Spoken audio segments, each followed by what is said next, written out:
In this video, we're going to review OnPlan from the perspective of somebody with creator-level permissions.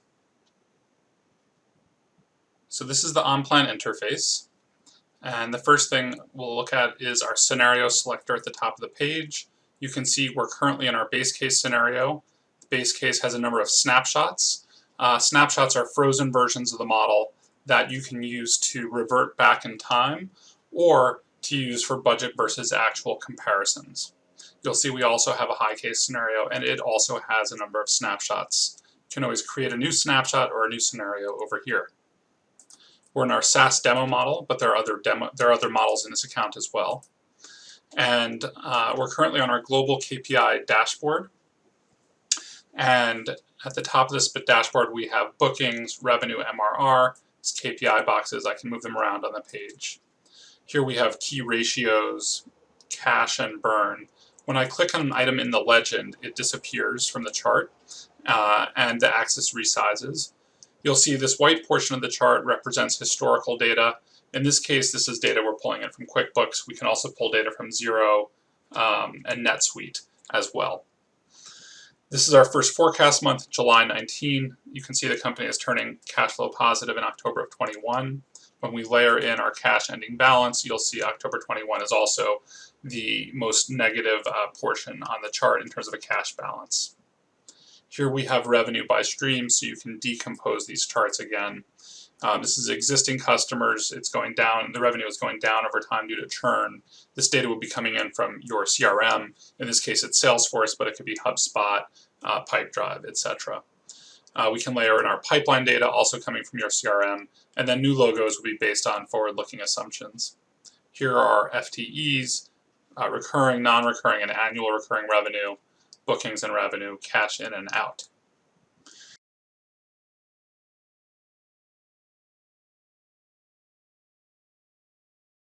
Metrics for SaaS companies, we have sales metrics, staffing metrics. Here you can see, for example, new headcount, both additions and subtractions. In terms of getting data into OnPlan, let's take a look at our import section. So you'll see that we've configured QuickBooks, Zenefits, and Salesforce. But we have the option of bringing in other data sources as well, and this is just a quick view of some of the data sources we can bring in. Fundamentally, if it's not in this list, we can bring it in via CSV or Excel import as well. We've configured QuickBooks here. You can see we have our income statement, balance sheet, and cash flow. This account does not have departments and classes, but if we did, we can bring those in as well.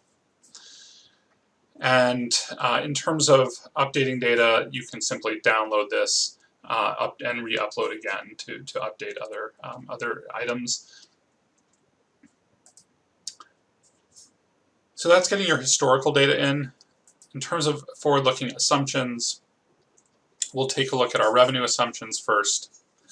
So current customers is data that we're pulling in from Salesforce. We have the list of customers, their software fee, their onboarding fee, their professional services fee, a launch date, a churn date, length of contract. This is our pipeline data, prospective customers, along with confidence level, close date. And you can see that here we are currently in a filtered view. We'll get into more of this later. This is our negotiation view, but this would be a complete list, not just companies in negotiation, but in all phases of the pipeline. This is an account executive-driven model. We have mid-market and enterprise account executives, each with different quotas. There's a ramp period for these account executives, and there's a set of, and you can see that the mid-market account executives ramp more quickly than the enterprise. We have a set of offerings that they can sell. So we have software fees, onboarding fees, professional services. You'll see here that we have a trial period pricing. You have sales price by year here. Let me expand this further. By year, you can have different sales prices, setup costs, upsell, downsell. As we take a look at some of our expenses, our staffing will be one of our large expenses. In named hires here, you'll see that we have a roster of employees, their department, their role, start date, end date, bonus, are they an FTE, and we can see that their salary can increase by year. We also offer the ability to add structured column types. So if I wanted to add a new type of a column here, I have currency, department, function, mapping, single select, date, formula. We have a lot of options here. You'll see here that when I click on the grid, or when I click on this input button here, we enter into input mode. Anything that's an input is in blue, that's editable.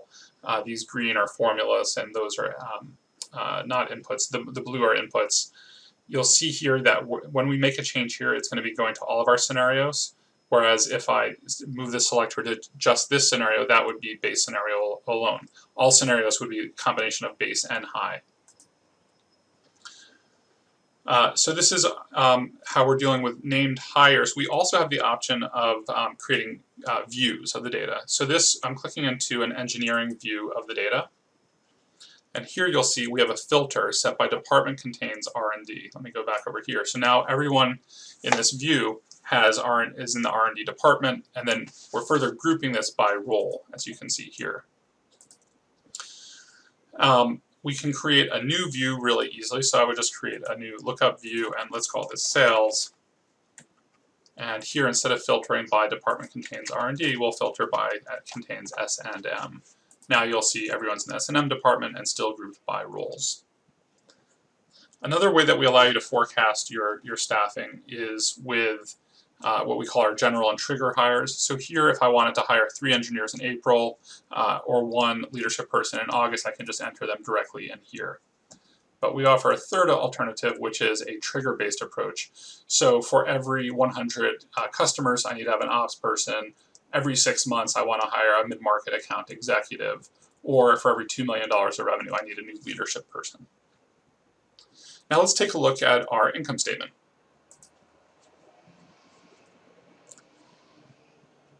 The first thing that I'll call your attention to on the income statement is this time section. So I have the option of turning on or off the forecast value. The forecast period starts in July, as we had said earlier. It's in blue. And then the historical period is a white header. So you can see this is the transition between actuals and historicals.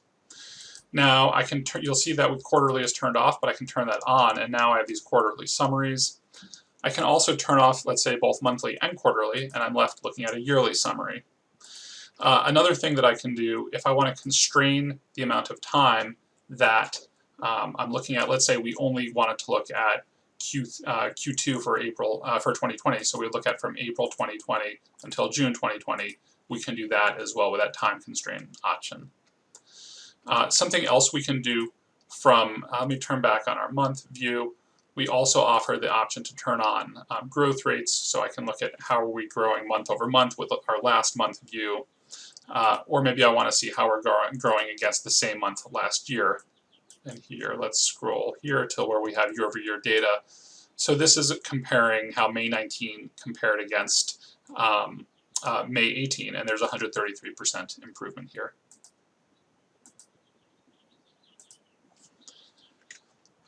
We'll turn back on our monthly. In terms of the income statement, and let's turn off this, the growth rates. We also offer different row types. So we have formula, these are on the income statement, this is all formula driven.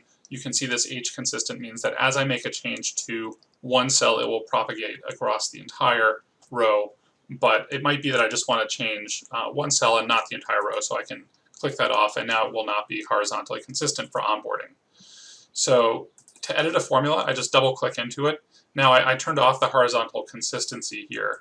And so we're just going to edit this one cell here. You can do it exactly the same way you do in Excel. We're going to reduce this by 50%, this 17,857. And now you'll see it's 8,928, but the rest of the row has stayed the same. So you can use all the same Excel and Google Sheet functions in OnPlan as you're used to using normally. When you click this green formula button, you'll see that you get rows and columns that allow you to reference those in your formulas. And then when you click here, you actually get taken to trace precedent mode, where you can see the precedents for this formula. The next thing I will show you is how to build charts in OnPlan. So right now, when we click on this purple icon, we get taken to our chart view. We're in a view of KPI charts, and we can create a new KPI. Let's say we wanted to create gross margin as a KPI.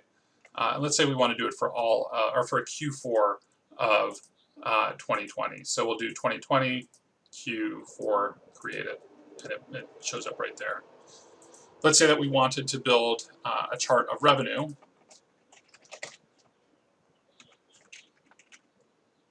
And then to add our revenue line items, we click on this purple button, turn on software onboarding professional services here, and you'll see that we are now charting our revenue line items. We can further modify this axis. We can turn this into a bar chart, we can stack it, we can turn it into an area chart, and then we can zoom in on any portion of the chart. And let's say I wanted to see software Jan 20. That's 145K, so now I can just navigate in the grid below by clicking on this chart up here. And you can see we're taken to that place in the grid. You can reset the zoom here. Also, I can just now add this to a dashboard, so I will add this to my revenue dashboard. It's that easy. And it's been successfully added. Another important function in OnPlan is our permissions. So when we click here, we can manage permissions. This is a list of all of my teammates.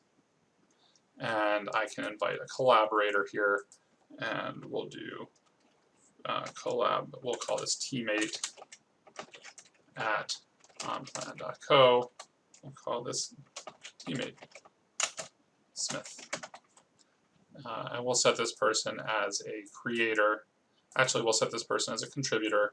And they have access only to the base case scenario. And here we can choose specific sheets. Maybe they're just having access to the income statement and to the cash flow and to some expense statements. And then we would give them access like that.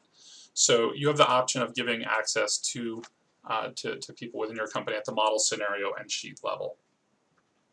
Rolling your model forward is really easy. Just click on this roll forward button. If you want to roll forward 1 month at a time, you can click on this button here.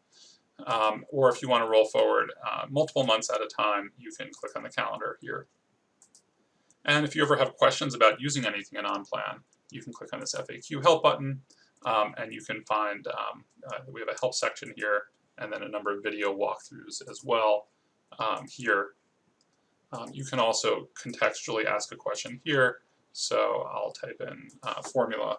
How do formulas work in OnPlan? And you're taken to a list of all the articles that contain formulas.